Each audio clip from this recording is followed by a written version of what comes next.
Quando eu falo, né, que eu deixei a camiseta preta, foi porque eu entendi que num mundo corporativo eu tinha a camiseta preta, funcionava por quê? Porque o meu crachá era pesado. Isso até me aproximava das pessoas de loja, por exemplo, por ser um cara acessível. Então conseguia navegar de presidente o estoquista da loja com muita facilidade. Eu pedi demissão de 7 empresas, eu morei em 3 países, 11 cidades. Caraca! Fui chamado de insubordível pela minha esposa. Para mim, hoje, quando eu vejo uma pessoa cheia de ego, no fundo eu sei que tem alguém ali gritando, esperneando, completamente inseguro. Uma dica que eu dou hoje para quem está minimamente preocupado em crescer e se diferenciar é investir em comunicação.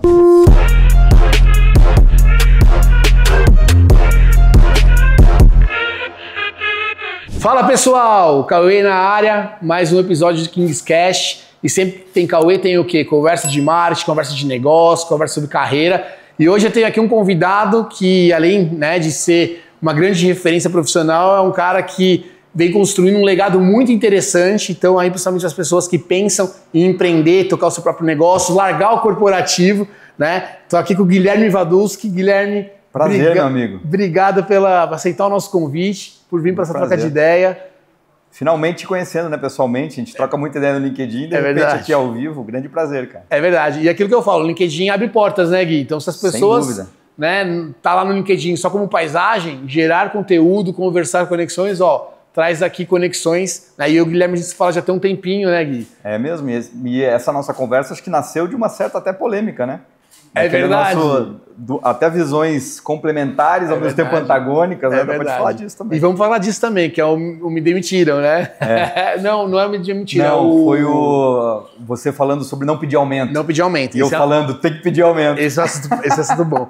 Antes, Gui, da gente começar aqui a nossa troca de ideia, queria recepcioná-lo com o kit da Kings. Que é isso. Espero que você goste. Obrigado, meu velho. Obrigado, imagina, obrigado. É meu aqui de todo o time. Valeu, pessoal. Pode abrir e mostrar para nossa audiência? Pode. Olha que chique, gente. Olha lá, hein? Tá bonito, hein? Um kit limpa-tênis. Aqui, ó, pessoal, já valeu a vinda aqui, hein? Um livro já valeu, do Igor, grande Igor. Do Igor. Demais. Pô, se tivesse recebido antes, eu já vinha. E uma coleção nova. Obrigado. E é interessante, o Guilherme até me mandou, né? Falou assim, e aí, qual que é o look, né? É mais casual, é mais... Vim até de camisa e posso até contar essa história da camisa. Então conta pra gente, vamos começar contando essa história então, Gui. Qual que é a história da camisa? Cara, eu sempre fui o diretor da camiseta preta. Tudo preto. Meu Steve Jobs total. Feelings. Eu gosto de camiseta no meu final de semana, eu sempre fui o cara da camiseta. Meu primeiro emprego, um dos primeiros empregos foi com auditoria contábil, então eu tinha que usar terninho. Eu acho que esse negócio me deu uma repulsa assim depois. E aí quando eu fui ganhando cargo nas empresas, cheguei a diretor e o crachá pesava, eu podia usar o que eu usava fora na empresa, eu comecei a usar camiseta preta. Mas agora que eu passei a empreender, saí do CLT, eu entendi que a camisa era necessária para o momento que eu vivo. Entendi. Porque o posicionamento, a gente dá recado o tempo inteiro. Né? Então a camiseta preta, para o meu momento, eu achei que ela poderia dar um recado errado. Então por isso da mudança. Muito interessante, importantíssimo a gente entender isso, né? A mensagem, o momento. Eu até brinco que quando eu cheguei aqui na Kings, eu falei pro Igor, pro nosso CEO, que foi a primeira vez que eu vim fazer entrevista de sneaker, de tênis. Primeira vez, e foi uma discussão que eu tive com a minha esposa de RH. E foi uma discussão que eu tive com ela. Eu falei, amor, você acha que eu boto uma bota, boto um sapato, boto um tênis? Ela falou, a empresa é sneaker. Eu até brinco com o meu time, porque o meu time fica logo na entrada ali, né? Pra entrar, o meu time quando me viu na entrevista, ele fala, putz, cara com a coxinha, veio de camisa. Só que eu vou com uma camisa listrada meio publicitário mesmo, de tênis. Então tentei chegar um pouco na linguagem da marca, mas com esse cuidado de também não parecer escrachado demais, sabe? Sim. Porque o mundo corporativo, ele é muito polido por essa questão de imagem. Tem códigos, né, cara? Acho que tudo tem código. Ô Gui, eu vou te fazer uma pergunta pra gente abrir nossa conversa aqui. Eu tava ouvindo o meu time comentar semana passada, que quando a pessoa, né, ela se fala bem ou ela é mais bonita, e o ser bonito ele é no olhar de cada um também, né? Mas quando a pessoa tá bem vestida, fala bem, tem, né, uma presença, isso facilita no momento ali, tipo, de uma escolha de uma seletiva profissional. Você acha que é uma grande realidade isso ou mais ou menos? Eu acredito que é uma grande realidade que muita gente evita falar. Tá. Acho que tem alguns códigos ocultos. Chega no final do dia, cara. Por exemplo, vai definir um diretor. Tecnicamente, as pessoas cada um tem a sua história, mas tem as suas similaridades técnicas. Chega no final do dia que é empatia. E aí pode cair para beleza, pode cair para jeito que se veste, para jeito que conecta. Então, falar que a aparência não importa tá não lendo as regras direito. Não lendo as regras. É certo ou errado? É outra história. Mas eu vejo que é o que é. Né? Sem dúvida, quando eu falo, né, que eu deixei a camiseta preta, foi porque eu entendi que num mundo corporativo eu tinha a camiseta preta, funcionava por quê? Porque meu crachá era pesado. Isso até me aproximava das pessoas de loja, por exemplo, por ser um cara acessível. Então eu conseguia navegar de presidente ao estoquista da loja com muita facilidade. A partir do momento que hoje eu tenho a minha empresa e o meu canal de captação é digital. Então o LinkedIn tem a minha reputação lá que conta, mas, por exemplo, o Instagram. Instagram é um mar aberto para mim. As pessoas não me conhecem. Então a primeira impressão ela acaba contando muito. Se ele vê um cara de camiseta preta, será que vai passar a imagem ou a reputação que eu gostaria? Na minha leitura, não, apesar de eu já ter até tentado. Eu falei, não faz sentido. E o que é engraçado, né? Eu me sinto bem assim hoje. Não é que é uma mudança porque eu sou um personagem. Não, hoje eu me sinto bem assim porque faz sentido para mim, né? Então, tem todo sentido. Tem total sentido. Ô Gui, e conta um pouquinho, acho que o grande lance aqui nosso é entender esse movimento que você fez, né? Até porque eu considero você uma pessoa jovem, né, perante ao mundo CLT. Não só o CLT, vai ao mundo, né? Ao mundo. Mas o CLT a gente fala muito, eu vejo muita gente falando, já passei dos 40 anos, agora vai ficar muito difícil arrumar emprego. E eu acho que às vezes as pessoas, eu tenho uma questão que às vezes eu acho que as pessoas elas procuram desculpas para a não realização do sucesso. Sim. E se quiser eu te dou um exemplo da minha época, o Pitchwork, por exemplo, o pessoal fala muito da GUP.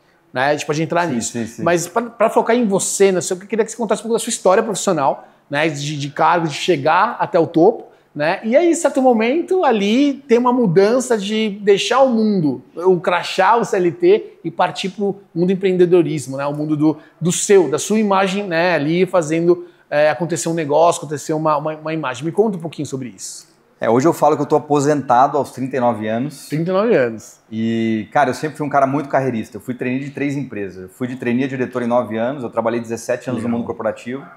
Eu pedi demissão de 7 empresas. Eu morei em 3 países, 11 cidades. Caraca. Fui chamado de insubordinável pela minha esposa. E aí eu comecei a entender, captar os recados e vi que no CLT foi muito bom. Então, de forma alguma, eu cuspo no prato que eu comi. Eu fui muito feliz em todas as minhas passagens, mas eu comecei a perceber que tinham pontos em comum que me incomodavam. Até que ano passado, eu que fui um cara que pedi demissão 7 vezes, liderei mais de 5 mil pessoas, 2 bilhões de reais. Eu vi que eu que pedi 7 vezes demissão, de repente eu fui desligado num layoff. Para mim era uma coisa inimaginável. Eu me considerava... Você nunca tinha sido desligado? Nunca. E do alto do meu ego, eu tinha certeza que eu era um cara indemissível, se é que essa palavra existe. Tá. E de repente eu fui desligado, em maio do ano passado. Curiosidade, 4 dias após descobri que a minha esposa estava grávida da minha segunda filha, que nasceu agora em janeiro, a Vitória. Só que uma das frases que mais me marcou no passado, que eu tenho usado bastante, é há males que vêm para o bem. Total. Então esse desligamento, que para mim era uma coisa que não estava nem um pouco no meu radar, porque eu sempre fui um cara que direcionei muito minha carreira, sempre fiz movimentos de crescimento. Essa saída aos 39 anos, eu recebi ela como um recado. Falei, deixa eu parar para ouvir um pouquinho. Tem uma mensagem aqui, né? Tem algo, cara, assim, tem que ter algo. Nada é por acaso, né? E aí isso ficou claro para mim, eu me dei 3 meses sabáticos. Eu já vinha participando de muito processo seletivo, eu sempre fui um cara que... A minha marca pessoal no LinkedIn, principalmente, sempre foi muito forte. Hoje eu estou lá com seus 30 e tantos mil seguidores. Mas um fato que acho que me ajudou muito na saída foi... Eu já tinha feito 20 entrevistas de emprego ano passado, antes do desligamento. Então estamos falando de maio, em 4 meses basicamente. Caraca! Ano anterior eu tinha feito 40 entrevistas de emprego, sendo que eu não me candidatei para nenhuma. Isso é 100% buscado. Isso tudo o LinkedIn trabalhando para mim, né? Então ali a vitrine trabalhando. Tinha plena consciência do que eu fazia? Não tinha plena consciência. Eu tive que depois olhar para trás e entender exatamente o que eu fiz. Mas eu tinha sempre uma preocupação com imagem, né? Não à toa, fui um cara que fui trainee 3 vezes, né? Fui trainee de auditoria, apesar de formado em publicidade. Você também é, né? Publicidade. Somos publicitários. Eu sou zero publicitário. Eu falo que eu entrei em publicidade porque eu me achava criativo. Quando eu me enfiei lá dentro, eu falei, cara, eu vou morrer de fome. Não sou tão criativo. Não vai rolar, não tenho talento para esse negócio. E aí, nessa busca por carreira, deixa eu ver o que vai ser da minha vida, eu fiz um baita zigue-zague. Trabalhei em Accenture, que é consultoria multinacional. Fui trainee da Price, auditoria contábil, trabalhando de terninho, tendo que aprender débito e crédito. Estudei contabilidade por um tempo, fui obrigado a fazer isso. Até que eu fui direcionando minha carreira e aí caí no varejo devido ao trainee da Renner. Então eu fui ser trainee da Renner. A princípio eu ia para marketing, a ver com a formação, mas eles me deram a chance no final do processo de, puta, Guilherme, a gente acha que você tem perfil de loja. Eu não sabia se eu tinha perfil de loja ou não, eu fui na deles, com 23, 24 anos. E aí fui virar trainee de loja, fui ser gerente de loja, nunca tinha vendido uma agulha na minha vida. Caraca. E aí eu comecei a rodar o Brasil. Então, aí morei em Brasília, Rio de Janeiro, eu sou de Curitiba, né? Moro em São Paulo hoje, mas rodei o Brasil aí pela Renner, gerenciando grandes equipes. E aí me descobri líder nessa história toda. E o bichinho do varejo te picou? Picou, mas é engraçado, né? Assim, hoje até é uma coisa que eu me questiono muito, né? Por que eu acabei crescendo no varejo? Primeiro porque foi o que apareceu, porque eu queria ser trainee. O lance era esse. E por que trainee? Para ganhar um dinheiro, holofote, treinamento e trainee tal. Na nossa época, a gente tem praticamente a mesma idade, trainee na época era super aspiracional, né? Tipo, trainee pagava bem, benefício, tudo né? Isso, era uma coisa que era muito bem vista. Tem muito holofote da empresa. Muito a empresa investe, tem... Né? Pô, fiquei um ano em treinamento. Um ano não, era para ser um ano, acabei ficando 6 meses, fui promovido antes. E durante talvez os meus 2 primeiros anos de trainee de gerente de loja agora na Renner, trabalhando sábado, domingo, feriado, aquela coisa toda, eu achava que aquilo ali ia me formar para ser um profissional de qualquer ramo. E eu realmente pensava isso. Só eu comecei a perceber que dentro... Primeiro eu me identifiquei com o varejo, gostei de trabalhar com moda, né? Uma agenda no geral positiva, né? Uma coisa gostosa de trabalhar, olhando para frente, para tendência. Mas eu achava que eu poderia trabalhar num Walmart da vida, numa Leroy da vida, em qualquer outro segmento. Só que comecei a ver que no varejo de moda, no Brasil, quase ninguém falava inglês, eu falava fluentemente, eu tinha morado no exterior durante 2 anos. A formação acadêmica, eu via que na área comercial do varejo era uma coisa que muita gente não tinha uma formação acadêmica sólida, e isso poderia ser um diferencial para mim. Então eu somei inglês, minha capacidade de liderança, gostei do negócio, com formação acadêmica, eu falei, deixa eu ficar no varejo de moda porque aqui tem pista para crescer. E aí realmente deu certo essa estratégia, fui de trainee a diretor em 9 anos. Caraca. Mas muito por olhar estrategicamente aonde é que ia ter pista, não necessariamente por amar o varejo de moda naquela época. Ô Gui, eu ia te fazer uma pergunta, cortando para você chegar até essa parte do seu empreendedorismo, dessa mudança de chave. Eu acho que já me respondeu um pouco, mas que dica que você dá hoje para as pessoas, se é que a nova geração ainda existe essa questão de carreirista, né, de seguir a carreira, se é uma pessoa assim também, que sempre enxerguei onde eu vou, o que eu vou fazer. Que dica que você dá hoje, para o mundo atual, né, que você enxerga aí, mundo de geração Z, mas ainda tem muita gente que quer seguir carreira, quer seguir empresa, que está preocupado com o negócio. Que dica que você pode dar para essa galera? Para poder crescer, né? Que 9 anos, você sai de um trainee para um diretor, cara, você teve uma carreira meteórica em cima de, obviamente, de muito mérito. Sim. Acho que não tem certo ou errado aqui, né? Tem que entender. Tem gente, por exemplo, que tem muito perfil para empreendedorismo, outros para fazer carreira, mas o que eu percebi ao longo da minha trajetória, de muita gente que eu liderei, ou até lideranças que eu tive, eu reportei para mais de 6 CEOs, né? Cara, muita atitude e disciplina. É uma coisa que eu vejo muito característico nas pessoas de sucesso, de fato. E um ponto também que eu nem sempre fui assim, eu tive que desenvolver, eu tenho que até me relembrar disso com frequência, é olhar as coisas de maneira mais otimista também. Aquela história de, sou muito cético, eu sempre me considerei um cara muito cético. De um ano para cá, que é quando eu me abri para esse novo universo, seja do digital, seja do empreendedorismo, eu comecei a reparar que eu tenho aprendido muito mais sendo menos cético, menos desconfiado e me abrindo mais para o novo, estando sempre em movimento. Eu falo muito sobre poder de atração. Poder de atração nada mais é que estar em movimento, né? Você busca a ação, então isso atrai coisas. Muito da nossa conversa aqui hoje é porque a gente estava em movimento. Você estava em movimento, eu estava em movimento. E aí surgiu o bate-papo para estar aqui. E as pessoas hoje elas esperam muito. E até um pouco quando você fez aquela postagem sobre não pedir aumento, que eu concordo, na teoria eu assino embaixo contigo em todos aqueles pontos. Mas aonde que me pega? Eu sinto a falta do levantar a mão. Né? Por quê? Porque tem muita coisa acontecendo. Né? Por que vão olhar para você de uma empresa de não sei quantas pessoas? E aí, na minha visão, entra o... E eu até te citei que eu mesmo, eu não sei se foi no seu comentário, eu respondi. Então, só pra vocês saberem, tá? A gente tá falando aqui, eu fiz um post no meu LinkedIn. Estourou esse post, inclusive, deu uns 10 mil likes. Foi acho o melhor da minha história no LinkedIn, sem sombra de dúvida. Eu vi que estourou. E o meu ponto foi eu falar que, tipo, eu não peço aumento. Porque que nem o Guilherme comentou, na teoria é muito bonito, porque a empresa ela tem que te enxergar como talento, né? Tipo, e reconhecer. E o Gui pontuou, ele falou, cara, isso realmente na teoria é muito lindo, mas na prática, inclusive a sua carreira, né, Gui, acho que vale até se exemplificar na sequência, que você teve que fazer isso. E eu falo isso, e de novo, foi muito engraçado, porque isso é uma visão que eu tenho, e eu não é que eu espero que as pessoas façam isso. Só que as pessoas levam muito isso como uma mensagem, tipo, faça assim. E eu mesmo na minha carreira, teve um certo momento, na Cacau Show, por exemplo, Gui, que eu tinha um diretor de marketing, um head diretor, essa pessoa saiu.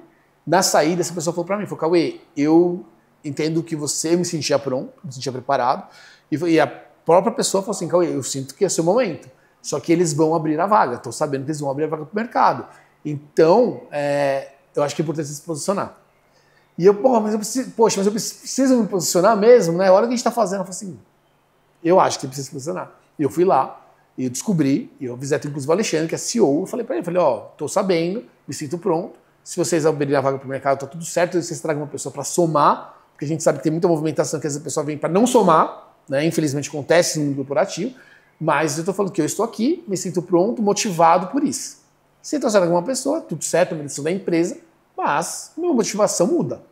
Recado direto, sim, time. Teve a levantada de mão. Levantada de mão. Né? Mas eu, na minha teoria, era o quê? Não, Cauê, você já é mapeado como talento, não sei o que lá, é natural. Processos de RH. Não é assim que funciona. Cita um pouco aqui dos seus momentos que você teve também que levantar a mão e falar, tô aqui. Não, perfeito. Cara, eu fiz várias vezes, né? Mas só um comentário. Você teve esse post, né, que eu achei interessante, falei, mas deixa eu cair em cima aqui, porque eu tenho uma visão complementar. E eu acabei fazendo um post no dia seguinte, ou 2 dias depois, trazendo um pouco mais dessa minha visão. O teu post deu lá seus 10 mil likes, a gente tem, acho que nossos seguidores hoje são próximos, né, 30 e poucos mil. Isso que a gente... E o meu post na sequência deu uns 500 likes, que é um post até que ok, mas porra, longe dos 10 mil, né? Eu até depois fiquei lembrando, eu fiquei, puta, isso lembra muito aquele memezinho, né, que tem fila da loteria, fila do aprender educação financeira, por exemplo. E o que eu vejo que o teu estourou tanto? Muita gente, de fato, acreditando nisso, e é o que eu acredito também, mas as pessoas estão terceirizando para um processo de RH, terceirizando para uma empresa, para o meu gestor que vai ver, e a minha defesa é que, cara, não tem que terceirizar nada, você tem que puxar a bronca, você tem que levantar a mão, você tem que se fazer visto, se posicionar. Né? Posso já pegar um paralelo? Manda ver, manda ver. Você fala isso, e eu concordo 100%, que é o que eu usei como exemplo do negócio da GUP. Eu passei por um momento open to work, né? A gente estava até conversando aqui anteriormente. E aí, um dos maiores pesadelos de quem está open to work é o processo seletivo na GUP. Né? Ouvi dizer. Você entendeu? Cara, não acredito. E aí, o que eu comecei a enxergar? Comecei a entender. Só que a GUP é uma ferramenta. Ela é um como. Quem contrata a GUP? Uma empresa. Exatamente. Quem que seta a ferramenta? Uma empresa. Exatamente. Quem que dá o retorno da empresa? Na ferramenta? A empresa. Tudo é empresa aqui. Tudo. E as pessoas, elas começaram a apontar a GUP como a vilão. Eu não roubo emprego porque é a GUP. Porque é a GUP.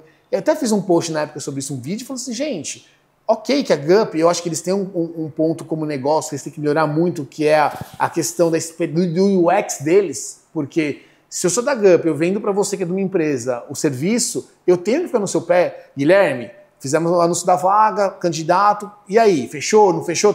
Tem os candidatos? Para avisar as pessoas. Tem uma assessoria ali, né? De uma assessoria. Forma. Porque quando você fala de emprego, principalmente quem está desempregado, cara, é uma cabeça que é muito louco. A cabeça das pessoas ficam numa angústia que é muito louco. E qualquer não resposta, cara, é o fim do mundo. Então eu falava assim, galera, beleza, vocês viram que é a GUP? Tá bom, o que mais você está fazendo? Você vai ficar só terceirizando na GUP ou você vai atrás?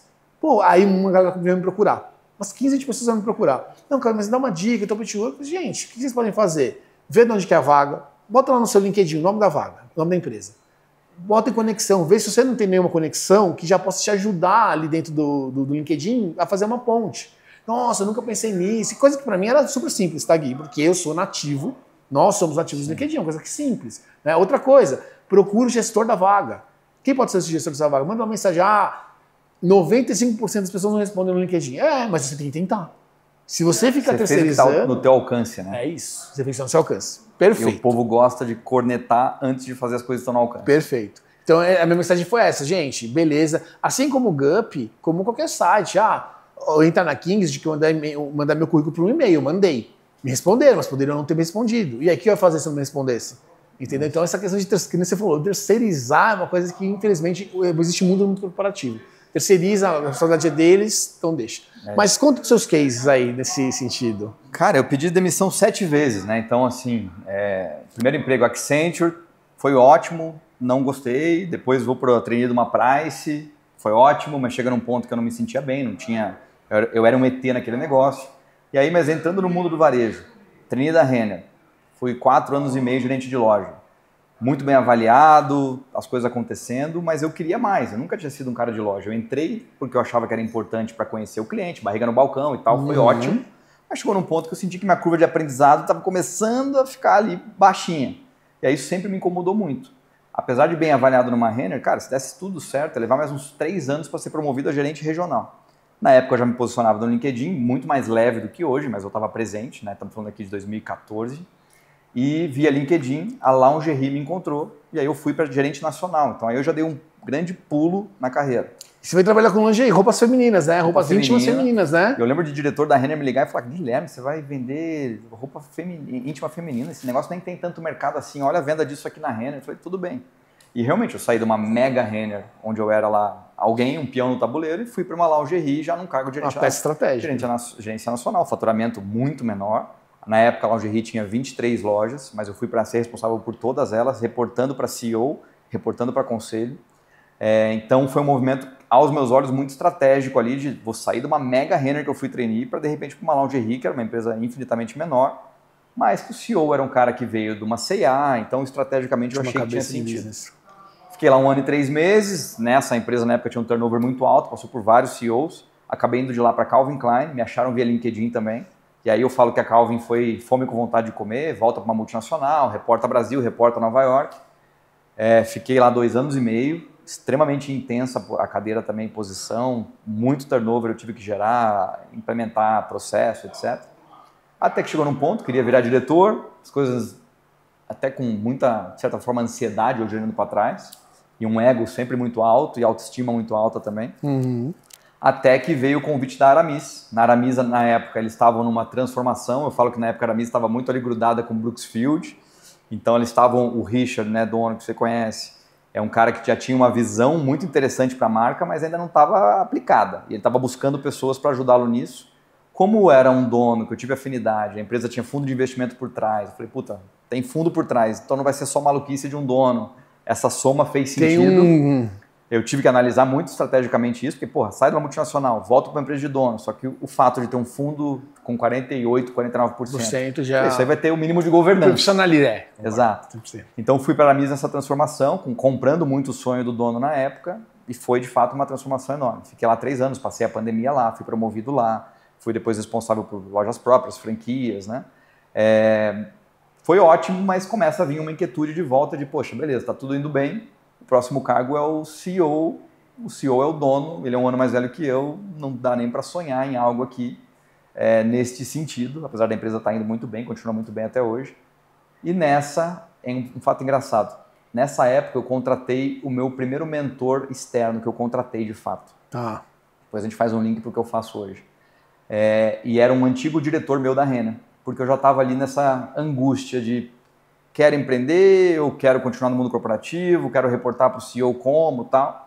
E veio a Luxótica, maior grupo ótico do mundo, dona de Ray-Ban, Oakley, Óticas Carol, por aí vai. Só essas marcas. E aí aquela proposta que, puta, é muito irrecusável, seja por responsabilidade, seja por exposição, seja por financeira, por Mercedes blindada, sabe, todo o mel que vinha junto. Então fez muito sentido fazer essa mudança para lá, numa época que eu já estava me questionando. Então eu já estava, falando de uns 4 anos atrás, eu já vinha com meus 35 anos me questionando muito, mas falei, puta, é uma oportunidade que é irrecusável. E aí me joguei, fiquei lá fiquei 3 anos, até o desligamento. E a gente até chegou a trocar alguma coisa na época de Chili Beans, você lá, né? Sim. E aí, Gui, veio o desligamento e você falou, né, de um ponto, eu acho que eu quero fazer uma ponte com a questão do ego, né? Você mencionou isso mais de uma vez. Aonde que você acha que o ego ele pode ser prejudicial para a questão da pessoa continuar evoluindo e não entrar na zona de conforto? Porque o que eu vejo, e eu assim, de novo, eu já participei de vários eventos de marketing, o MNB eu fui 2 anos seguidos, que é o maior evento de marketing do Brasil, que é o Meio Mensagem leva a maioria da liderança de marketing do Brasil, né, para fazer um network na praia, lá no Hotel Tivoli, né, lá na Bahia. E, cara, eu acho que a cadeira de marketing é uma das cadeiras onde a pessoa que está sentada ali, ela é a mais estrela. Tem negócio do ego muito inflado. Aí eu falo isso de novo, convivendo com isso, né? Então, e eu vejo ainda que tem muita gente que você vai conversar, não, mas eu sou aqui, é o que você falou, tem todos os benefícios, multinacional, tá, mas vamos falar de um CRM. Ah, não quero falar disso, não sei, nunca vi isso. Como assim, cara? E de verdade, me levou a um ponto, Gui, porque eu sou uma pessoa que me cobro muito, né, de entrega, se quanto que eu estou recebendo está sendo justo para a empresa, se eu estou entregando o resultado. Eu me cobro muito, sempre fui assim, com essa cabeça. Sempre não, né? Em certo momento que você começa a olhar o topo, eu comecei a me moldar muito por resultado. E aí você fala assim, pô, cara, a galera que muitas está lá no topo, a galera tá lá porque, meu, eu tô aqui no ego, não tem um negócio de ego, eu tô bem, sou diretor de uma grande marca, CMO de uma grande marca, mas e aí? Entendeu? Tipo, e aí cai naquele negócio que eu já falei em outros momentos, que a cadeira de CMO é o que mais gira dentro do C-Level. Por quê? Porque tem uma questão de resultado. Sim. Então, cara, como você enxerga esse negócio do ego nessas posições? Tem aquele livro conhecido, né, que é O Ego é o Seu Maior Inimigo, e sem dúvida. Cara, o ego, na verdade, deixa a gente cego, né? Pensa assim, o que fez muita gente crescer na carreira foi a humildade. Perfeito. Para perguntar, para aprender, para se jogar, para arregaçar a manga. Aí o cara chega no topo, aí ele começa a entrar numa agenda de preservação. E aí começa a vir o ego junto. E o que eu vi muitas vezes, né, trabalhando hoje com educação executiva e com muita gente, é que o ego, no fundo, ele acaba sendo a pessoa se veste com aquela armadura ali. E no fundo tem uma grande insegurança. Uma grande insegurança. Então, para mim, hoje, quando eu vejo uma pessoa cheia de ego, no fundo eu sei que tem alguém ali gritando, esperneando, completamente inseguro. Será que foi um post seu que eu vi sobre isso? Pode ser? Talvez, pode ser. Eu falo bastante sobre, cara. Porque eu vi alguma coisa, acho que deve ter sido o seu seguir, que eu vi justamente isso que você falou. O ego como uma armadura, uma insegurança. A pessoa, na verdade, que tem muito ego, ela tá muito insegura. Muitas vezes ela tá muito aí insegura. Vira uma arrogância, né? E aí você para de fazer as perguntas, você começa a se achar muito dono das respostas. Uma coisa é a autoestima. A autoestima ela é necessária para crescer na vida, na carreira. A autoestima ela tem que estar muito bem resolvida. Perfeito. O problema é que quando essa autoestima ela se mistura com o ego, as pessoas se perdem completamente. E aí vira uma arrogância. E aí aquela faixa branca que a pessoa usou a vida inteira para crescer, de repente ela se acha faixa preta, ninguém mais consegue fazer nada, ninguém consegue me ajudar como deveria. E tem um ponto interessante, quando eu entrei aqui na Kings, né, nos últimos 3 meses eu tentei com o Igor, né, para pegar um parecer dele, feedback, né, normal. E ele falou para mim, cara, você é um cara que chegou aqui com uma bagagem gigantesca de grandes empresas, grandes investimentos. E, cara, você é um cara que, assim, você conversa com franqueados, você conversa com todo mundo, você faz tudo, você carrega... Então, você não tem esse problema de ego, né? Como se que no passado, tipo, pode ser que a empresa tenha vivenciado na cadeira, né, profissionais que têm uma questão de ego. Ah, não, mas eu sou o head de marketing, então eu não vou fazer isso, vou fazer aquilo. E, cara, eu acho que o exemplo arrasta, né? Então, eu olho muito para isso também. Sim. Muito bom, Gui. E aí me conta, então, aí você chegou no seu momento que você achava que você era... Como que você falou? Indemissível. Indemissível. Como que foi para você isso? Porque é uma coisa que nem você falou. Puta, eu já tive 3 momentos da minha carreira. Então eu já estou acostumado. Mas como que foi para você lidar com isso? E aí, como que você dá o seu próximo passo? Se eu falar que foi tranquilo, eu vou estar mentindo, né? Mas o que eu percebi, assim? Cara, foi 2 dias meio, ao mesmo tempo, um quê de alívio, porque tinha algumas questões que eu já estava no meu momento na empresa, mas teve ali 2, 3 dias bem puto, sentimento de injustiça, choradeira, tentar entender o porquê, aquela coisa toda. Mas o que foi muito importante para mim, cara? Como a minha marca estava muito forte, ali eu não tive essa sacada ali na hora, tá? Mas hoje, olhando para trás, esse 1 ano, eu percebi que vários pilares da minha vida estavam muito bem resolvidos. Então pensa assim, um cara de carreira como eu, que cresci desse jeito, que sempre tive muita ambição, de repente o pilar profissional é derrubado sem uma escolha minha, é o tipo de coisa que poderia me jogar pra lama de uma vez. E por que eu não fui pra lama, apesar de ter chorado, tive meu luto lá e tal? Por quê? Eu já tinha feito 20 processos seletivos naquele ano, eu tinha feito 40 no ano anterior, então assim, eu sabia quanto eu valia no mercado, eu sabia meu poder de atração. No momento da minha demissão, eu estava em 3 processos seletivos fantásticos, de só empresona, que todo mundo aqui conhece. Então isso tudo me ajudou também a do tipo, cara, eu não dependo só disso. Eu não tô sozinho, né? Eu nunca fui o Guilherme da Luxottica, o Guilherme da Aramis, o Guilherme da Renner, o Guilherme da Calvin Klein. Eu sempre fui o Guilherme Vadowski, que por acaso estava lá e lá. Então isso me fortaleceu muito. Outra coisa, eu tinha minha rotina pessoal muito bem resolvida, independente do emprego. Então eu já era um cara que acordava 5, 6 horas da manhã para fazer minha corrida. Na época eu estava treinando para a maratona, então eu tinha isso muito forte. Apoio da minha esposa, da família, né? Então esses pilares muito bem resolvidos, minha cabeça muito bem resolvida. Então, quando caiu o pilar profissional, cara, eu tinha o meu pilar família bem resolvido, a minha relação com o trabalho sempre foi muito bem resolvida também. Apesar de diretor de grandes negócios, eu nunca vendi um dia de férias, eu conheço 30 países, eu juntei patrimônio, então é o tipo de coisa que eu consegui ir equilibrando ao longo da vida, e quando esse pilar caiu, cara, o resto estava bem resolvido. Então, uma coisa que eu percebi muito forte, que hoje eu trabalho muito com as pessoas que estão próximas a mim, é se a gente investe num único pilar só, tem momentos da vida que é natural um desequilíbrio. Eu acho que é constantemente um desequilíbrio. A gente está toda hora administrando o pratinho. O problema é quando, a pessoa é mega workaholic. Aí tudo é só trabalho. Cara, vai estourar na tua saúde, vai estourar na tua família, vai estourar no teu dinheiro, em algum lugar. Né? Então, eu sempre, esse conseguir balancear bem foi um grande facilitador. E aí, quando eu saí, tava com um filho de 1 ano e meio, esposa grávida, descobri aquilo há 4 dias, eu acabei na demissão, não falando nada sobre isso para a empresa, né? Eu falei, não quero trocar essa energia aqui. Uma demissão que foi feita num call durante 3 minutos. Então, é tipo da coisa também, e eu era o diretor com a maior área da empresa. Então, é o tipo da coisa que você vê que, por mais que eu fosse muito dedicado, a empresa também sempre foi muito correta comigo em todos os aspectos ali, tudo que foi combinado foi cumprido. Mas chega numa hora, cara, que é o jogo. E não está errado. Né? É o jogo dos negócios, né? E acabou tendo esse movimento. Então eu juntei tudo aquilo que eu estava passando, tirei 3 meses sabáticos, fiz um curso do Tony Robbins, fiz uma viagem para Buenos Aires, me dei um tempo, determinei prazo, né, também com a minha esposa, durante 3 meses não vou procurar emprego, vou rodar esse processo aqui. E aí comecei a entender o digital. Uma coisa que eu sempre me questionava já como diretor de grandes empresas era, eu ganhava um bom salário, estava com muita coisa bem encaminhada e bem resolvida.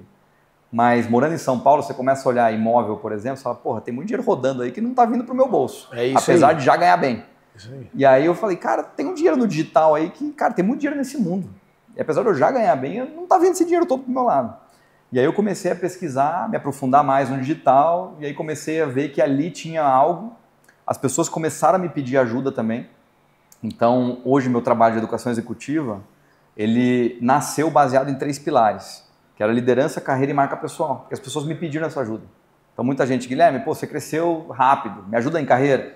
Guilherme, você é um líder que mistura muito pessoas, na época eu tinha um mote do Varejo Agente, não sei se você se lembra. Sim. Hoje ele está estacionadinho lá. Então eu tinha o Varejo Agente, falando muito de pessoas e resultado, e as pessoas me pediam essa ajuda. Guilherme, como é que eu consigo ser esse líder que equilibra pessoas e equilibra resultado, o coração com a razão? E até que veio um estopim assim, que um diretor de marketing me pediu ajuda, quem era minha agência no LinkedIn, quem era meu ghostwriter, porque ele queria ajuda. Eu falei, cara, não tem agência, não tem ghostwriter, sou idiota. Né? Eu somei tudo isso, cara, eu falei, cara, tem coisa para ajudar as pessoas aqui.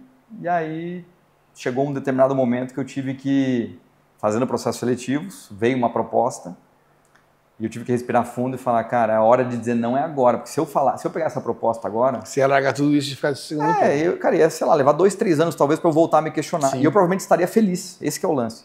Eu com certeza estaria feliz numa nova posição. Só que talvez eu não teria uma nova janela de oportunidade. Então eu entendi que trabalhar com educação executiva, mentorando gente, era um caminho ali. Que legal. Me dei um prazo e rolou. E hoje você está então na educação executiva, focado nesses 3 pilares. Exatamente, por isso que eu falo que eu aposentei do CLT aos 39. Muito bom. E migrei para o empreendedorismo. Muito então bom. Hoje eu tenho a The Authentic Leader Mentoring e eu trabalho com diretores e empresários. Ajuda essas pessoas a comandarem suas vidas, seus negócios, suas empresas com clareza, influência e legado. Que é uma coisa que eu vejo que as pessoas hoje vivem muito num piloto automático. Não, totalmente. Né? Se você pegar a maioria, né? Não vamos generalizar, mas eu acho que a grande maioria vive nesse piloto automático. Esse equilíbrio eu acho que é muito difícil. E aí entra uma questão, né, que eu bato muito também, que é a questão da imagem pessoal, né, Gui? O quanto isso é importante, o quanto isso traz benefícios para a gente, e não só a questão de emprego. Então, você é da mesma época que eu também de LinkedIn. Tipo, o nosso começo no LinkedIn, quando a galera olhava que a gente estava no LinkedIn de uma empresa, você está procurando emprego.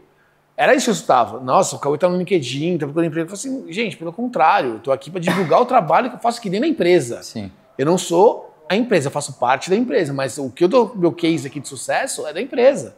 Tanto é que quando eu saí da Cacau Show, muita gente chegou para mim e falou assim, nossa, eu não imaginava que você era da Cacau Show. Eu falei assim, gente, porque vocês estão confundindo, aí eu também preciso entender como que eu estou pesando a linguagem desses conteúdos, porque tipo, eu não sou a Cacau Show, eu faço parte da Cacau Show.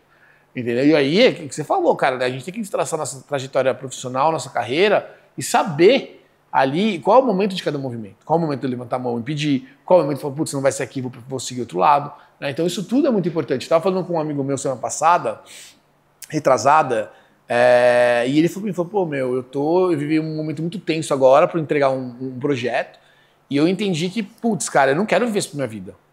Porque toda vez que chegar esse momento, vai rolar isso. Por mais que eu fique 9 meses sem encheção de saco, vamos chamar assim, mas são 3 meses terríveis na minha vida. E não vai mudar, porque culturalmente a empresa vive disso. Eu falei pra ele, cara, isso com um amigo, né? E eu nem tenho profundidade, Gui, pra ser, por exemplo. Eu já fiz um trabalho de mentoria, mas, assim, cara, isso não vai mudar. Você mesmo tá falando que não vai mudar. Então, você tem que procurar o que é melhor pra você. Porque daqui a pouco, o que vai acontecer? Por você não aceitar esse tipo de situação, aceitou uma vez, machucou. Aceitou outra, balançou. Terceira, pode ser que você fale, meu, que se exploda.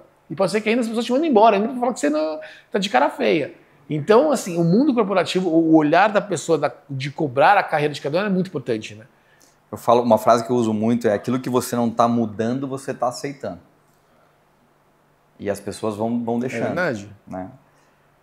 Outra frase que eu uso com muita força, e para mim é a frase que marca essa minha transição do CLT para o empreendedorismo, eu vejo que hoje eu tenho muito mais vontade de ganhar do que medo de perder.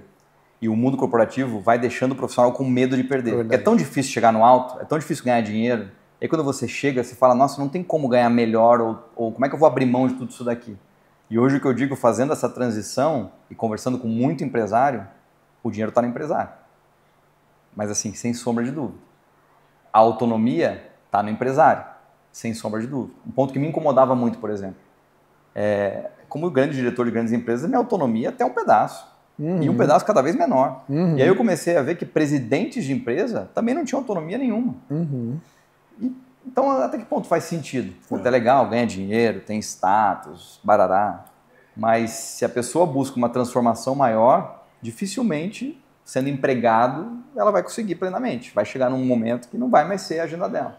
Eu tenho uma mentora, puder colocar um ponto polêmico aqui, eu tenho uma mentora minha que trouxe recente isso para mim.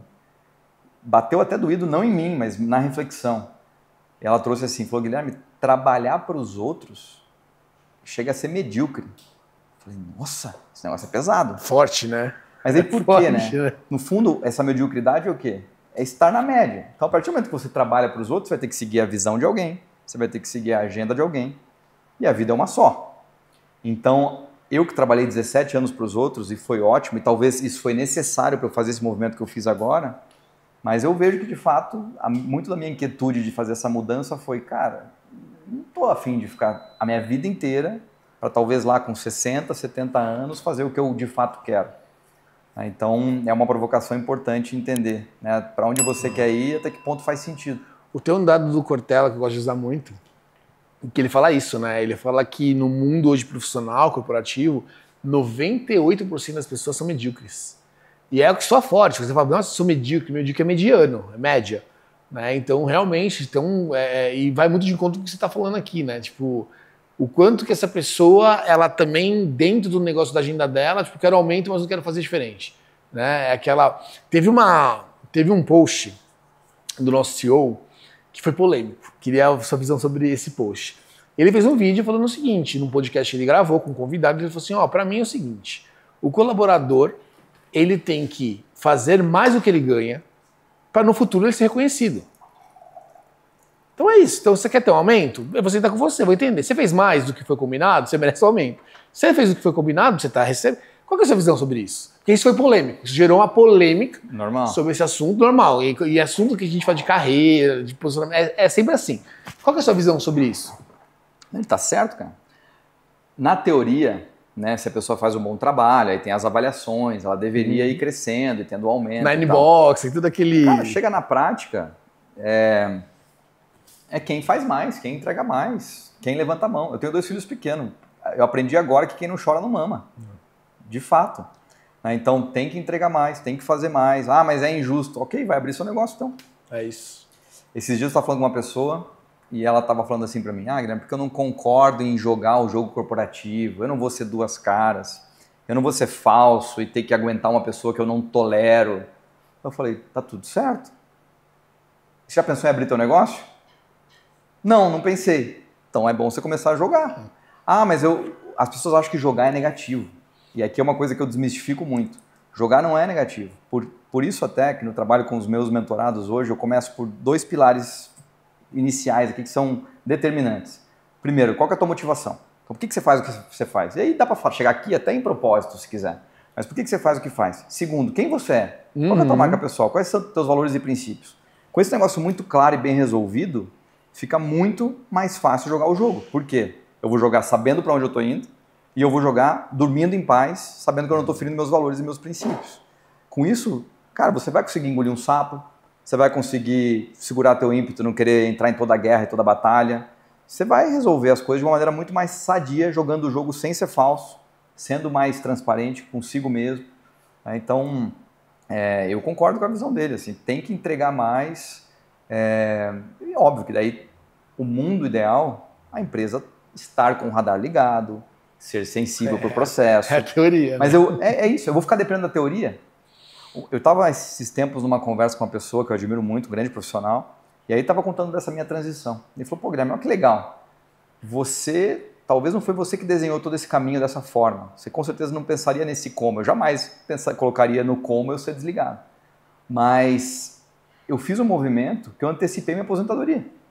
De fato. Então eu falo que eu aposentei aos 39, eu tomei uma decisão aos 39 que muita gente só vai parar para pensar aos 60. E, tipo, agora que eu cheguei aqui, o que eu vou fazer? Fazendo isso já, eu tenho muito mais gás, eu tenho muito mais energia para corrigir rota, se necessário, e eu consigo viver uma vida muito mais plena. Né? Vou fazer 40 agora. Se der tudo certo pela histórico familiar, tal, eu vou até os 90. Com saúde em dia, cabeça boa, até uns 75, 80. E aí? Vou esperar até os 60 para ver qual é? Para depender da agenda de alguém? Para não poder ir no médico? Esses dias eu estava vendo um influencer e falar, porra, cara, o cara tá passando a Faria Lima às 7 horas da noite, um cara que vende carro. E aí ele olhando a Faria Lima, todos aqueles escritórios ali, CIMED, BMG, não sei o que, todo mundo, BTG, todo mundo com luz acesa às 7 da noite. Ele falou, cara, eu tô aqui indo pra minha academia. E aí você fala, tô em São Paulo, grandes multinacionais, diretor, ganhar dinheiro e tal. E o cara não consegue ir no médico de tarde se precisar sem alinhar com o chefe. É isso mesmo que eu quero? Talvez por um tempo faça sentido. Uma coisa que eu uso muito não adianta você querer ganhar a Copa do Mundo se você não se classificar. Então, talvez, enquanto eu estou me classificando para algumas coisas, faz sentido, né? Trabalhar, estar no emprego. Mas será que é para sempre assim ou eu vou seguindo num piloto automático? Isso é muito bom, né, Gui? E você falando isso, eu vou ilustrar com esse momento meu Open to Work, que o ano passado, para mim, profissionalmente, foi bem duro. Isso me mostrou algumas coisas. Mas teve um momento ali que eu cogitei retornar para um lugar que eu já tinha passado. Não vou citar o nome né, enfim. Mas chegou um momento ali que começou a rolar umas conversas, uma tal possibilidade. Eu falei, putz, será? Será que é isso? E porque eu teria que privar a minha vida de muita coisa. Que talvez lá no passado não fosse um problema, mas hoje, né, também com uma filha de 1 aninho e tal, família e tudo mais, mas será que é isso? Né? E aí acabou nas conversas não rolando. Né? E, de novo, quando você está no momento Open to Work, que você está nesse desespero, nesse lugar cego, né, escuro, você vai, pega ali, vai o que acontece, vamos, né, para não ficar parado. Tem muita gente que age assim. E eu fui um desses. E depois, que você falou, pô, não rolou tal, aí depois eu comecei a me questionar. Falei, putz, cara, mas se tivesse rolado, minha esposa me falou isso. Falei, você não poderia estar fazendo metade das coisas que você faz hoje, que é o que te dá prazer e que é o que você é também bom em fazer. Então eu falei, cara, isso é muita realidade. Né? E não existe certo ou errado, existe momento. Né? Existe momento. E tem um negócio que é muito legal, que eu queria que você falasse um pouco, porque eu entendi que você teve uma carreira ali brilhante no corporativo, né, de questão de resultado, mas você soube muito bem trabalhar a sua imagem. Né? Então eu queria que você desse uma dica para quem está escutando a gente, porque tem muita gente hoje que é paisagem no LinkedIn. Né? E aí, outro dia me fizeram uma pergunta assim, a questão do selo Open to Work. A bendita questão do selo Open to Work. Pô, eu não coloco. Polêmico. Que foi outro conteúdo que na época me rendeu uns bom engajamento. E aquilo, a primeira coisa que eu falo pra galera é o seguinte, primeiro você tem que escutar quem passou pela experiência. Porque palpitar de fora, a minha esposa, por exemplo, ela é de RH, ela já foi recrutadora. E ela falou assim, amor, pra mim não interfere em questões de negociação, pra mim. E aí eu comecei a meio que avaliar isso. E eu falei assim, o que eu cheguei na conclusão? O selo Open to Work, colocar ou não colocar. Se você trabalha comunidade, se você tem frequência, se você mostra autoridade, se você conquista uma legião de comunidade de fãs, eles vão te ajudar.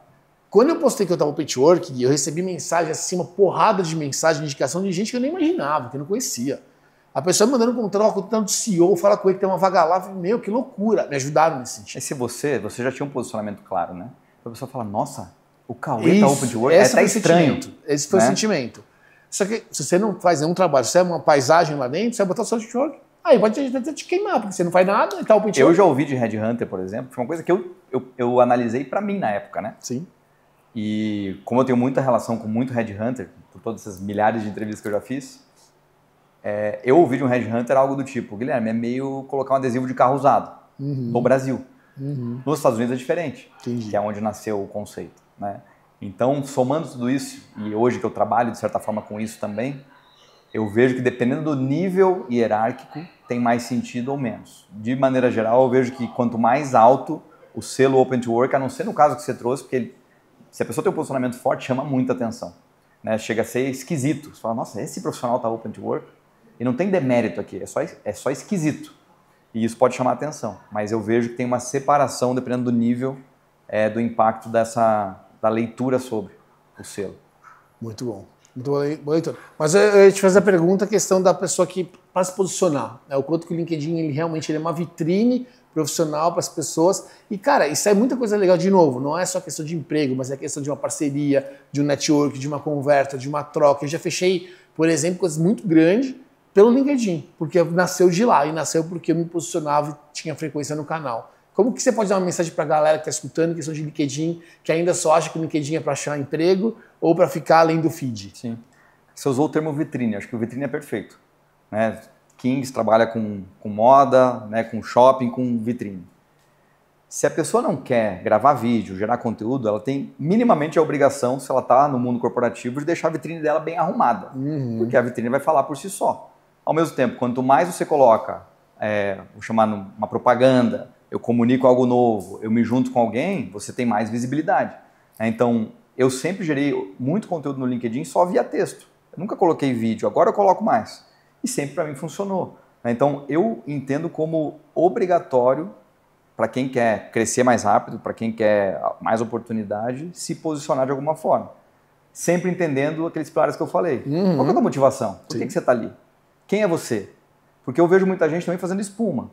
Eu tento fazer um negócio que vai ser trend. Pô, um post com 10 mil likes é super legal. Mas é necessariamente ele que vai dar resultado? Não. Por exemplo, eu tenho um amigo meu, diretor de uma grande empresa, é um cara que posta super pouco no LinkedIn. Mas ele tem um LinkedIn muito bem arrumadinho, é um cara que tem um lado acadêmico e profissional muito bem resolvidos e está lá explícito. E ele participou esses tempos de um podcast e ele resolveu colocar um corte do podcast lá, fez um post. Teve, sei lá, 90 likes, nada demais. Só que desses 90 likes, um presidente de uma empresa viu, achou interessante o conteúdo e o cara tá com tudo pago para ir para a Europa de executiva com ele e a esposa, porque a oportunidade é lá e a empresa está bancando para ele ver se ele quer. Porque ele fez um post. Então, vitrine, né? Uma analogia que eu gosto de usar muito pensa, vai no Outback, né? Aí tem aquela mesona com 15 pessoas e aí é aniversário de alguém. Aí aquele oba-oba e prato cai, não sei o que, faz uma farra. Do lado tem uma mesinha com 2 pessoas conversando silenciosamente. Naquela da farra ali, chama atenção, tem uma baita visibilidade, mas tirando parabéns não tem resultado nenhum. Enquanto que naquela mesinha ali com 2 pessoas conversando, às vezes está saindo um negócio de milhões. Então as pessoas confundem, elas acham que estar no LinkedIn é só fazer barulho, é polêmica. Isso, eventualmente, se estiver alinhado à sua estratégia, pode ter muito sentido. Mas eu vejo que os grandes negócios eles são feitos silenciosamente para quem está bem posicionado. Então, o posicionamento ele é um dos pilares que eu hoje trabalho muito com os executivos e donos de empresa que eu trabalho, porque não se posicionar é quase que uma omissão. Né? A partir do momento que eu não me posiciono, eu estou deixando aberto para você pensar o que você quiser sobre mim. É verdade. Isso. Mesmo eu me posicionando, ainda tem risco de ruído. Imagina se eu não me posicionar. É isso que eu falo também. Você vai interpretar do jeito que você bem quiser. E aí você está perdendo oportunidade o tempo inteiro. Então, num mundo, né, de inteligência artificial, quem não se posiciona tá comendo mosca. Esses dias um mentorado veio para mim, uma pessoa que está muito bem posicionada, crescendo na carreira, e ele trouxe para mim uma situação. Falou, Guilherme, olhando para 2, 3 anos, eu tenho a possibilidade de mudar de lado aqui na mesma empresa, mas para ganhar mais. Eu tenho a possibilidade de migrar para o mercado numa posição maior e ganhar mais. Eu tenho a possibilidade de migrar de segmento e ganhar mais. O que você acha que eu devo fazer? Eu falei, o que você deve fazer, bicho? Você deve investir em comunicação. Porque qualquer uma dessas oportunidades aí, elas são boas. Todas são boas. Só que em 2 anos, por mais que você direcione, você não consegue ter segurança de que você vai chegar lá. Mas a partir do momento que você se posiciona com comunicação hoje, então, cara, um arrependimento que eu tenho, que eu vou abrir esse ano ainda, canal no YouTube. Se eu tivesse aberto o canal no YouTube 5, 10 anos atrás, a potência hoje era outra. Eu me lancei um desafio de gravar stories todo dia.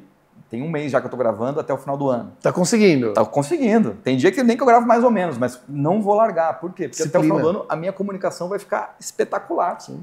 Então, uma dica que eu dou hoje para quem está minimamente preocupado em crescer e se diferenciar é investir em comunicação. Seja escrita, seja por imagem, mas deixar isso para ver o que os outros vão achar é um pouco da minha visão do vem me dar um aumento.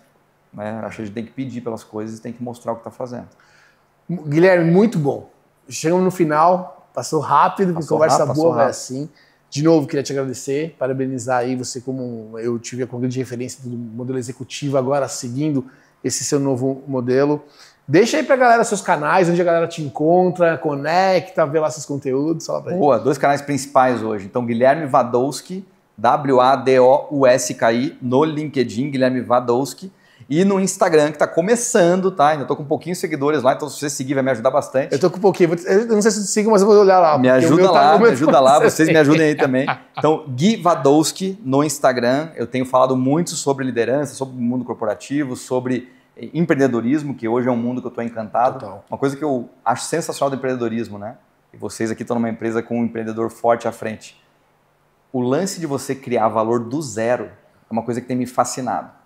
Porque hoje, antes, trabalhando com o mundo corporativo, a gente sempre está aumentando o valor de algo que alguém criou. A partir do momento que você começa a criar valor do zero, que é o que eu crio hoje, eu vejo as pessoas criando, é um assunto fantástico, então eu tenho tratado muito sobre isso também. Que legal. Então fica esses 2 canais principais e se quiserem, né, hoje eu trabalho com a mentoria, voltado para diretoria e para empresários, então fica o espaço aqui, o convite também para preencherem lá um formulário de interesse. Eu vou abrir uma agenda para conversar com o pessoal que assistir aqui o podcast. Boa. Pessoal, obrigado mais uma vez para quem ficou aí até o final com a gente. Ativa o sininho aqui, curte, deixe seu comentário e semana que vem um novo episódio. Obrigado, gente. Obrigado, Guilherme. Valeu, obrigado.